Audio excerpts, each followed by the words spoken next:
Hi, folks. Before I play this clip of Noam in 1994, let me explain why I find it important revealing of U.S. foreign policy, and in this instance, how Israel serves U.S. foreign policy.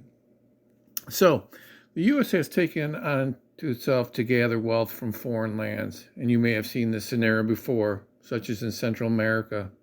And a good resource to learn about this is Smedley Butler's book, War's Profit. It's a good read, short. But now the wealth the U.S. is trying to extract here is from the oil in the Middle East. And Noam in this clip gives the framework and strategy to control its foreign interests. So off to the clip. The United States has a general strategic conception as to how to run the strategically most important area in the world and the greatest material prize in world history. It's one that the U.S. pretty much picked up from the British, who used to run the place before we kicked them out. The idea is that there should be several layers of control. First of all, the big thing is oil, of course. So there has to be what the British in the old days called an Arab facade. Meaning local managers who do our work for them and who we pretend are independent because that's a way to sort of keep down, nationalist feelings and so on and so forth. But they're just an Arab facade. And as the British put it in secret records, now declassified because back in the First World War, the British will continue to run the place behind various constitutional fictions, they said, like buffer state and other things. But that's the Arab facade. They have to be weak because we have to make sure that they'll do exactly what we say or else we toss them out. So there has to be an array of local managers. That's essentially what the Gulf dictatorships are. They are local managers whose job is to make sure that the huge profits from oil flow to the West, not to the people of the region. That's crucially the case. British understood it. It's even more important in the last 30 or 40 years.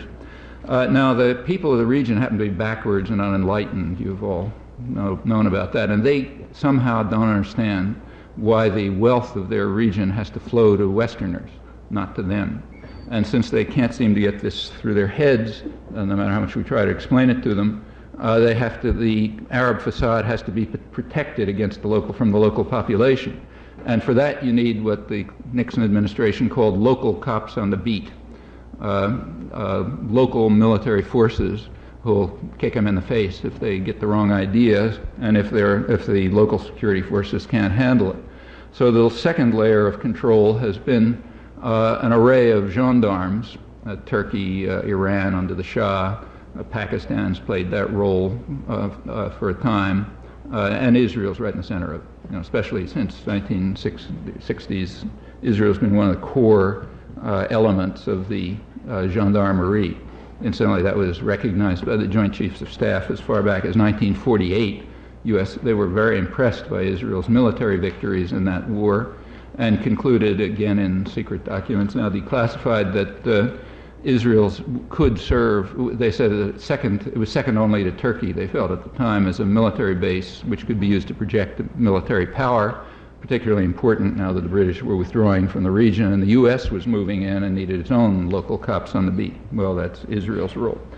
Now, then in the background, of course, is the United States and its British client, that's the muscle that you bring in case things really go wrong.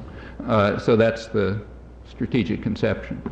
The rights that various participants have depends on their role within this framework. So the local Arab facade, these brutal dictatorships that run most of the oil states, they have rights as long as they do their job. I mean, if they ever try to get out of line, they'll be gone very quickly. It won't take long. But as long as they perform do their job the way they're supposed to, then they have rights. As for the local cops on the beat, same story. They have rights as long as they continue to do their jobs. If they get out of line, it's the end of their rights. The United States, of course, has rights by definition, so we don't have to ask about that. And Britain, too, as long as it's our lieutenant in the region. Well, you consider Israel and Palestine, the two contestants in the former Palestine, Israel and the Palestinians. Israel definitely has rights, first of all because of its local services, and also because it performs many other services, of which that vote in the UN is just a symbolic illustration, symbolic of much more significant things. Like, for example, when the Carter administration, the Human Rights Administration, was prevented by congressional legislation from sending military aid to its favorite mass murderers in Guatemala. In fact, it did send the aid anyway, as later turned out, but it couldn't send enough and participate actively enough in the mass murders that were going on there. It was possible to call on Israel to do the job for us. And that's happened all over the world. And that's a major service, quite apart from the regional ones. Incidentally, all of these will continue. They have absolutely nothing to do with the Cold War, and they will continue irrespective of the Cold War. That's propaganda. So that's Israel's rights, a lot of rights, because they do a lot of things, and that's essentially what the huge subsidy is about. Well, what about the Palestinians? You have to ask, what service do they perform to U.S. power? And the answer is none. Therefore, they have no rights. That follows just logically. Anybody who understands the least thing about world affairs recognizes that if you don't perform any services to the powerful, your human rights are zero. In fact, in the case of the Palestinians, it's worse. Their rights are actually negative because they perform a disservice.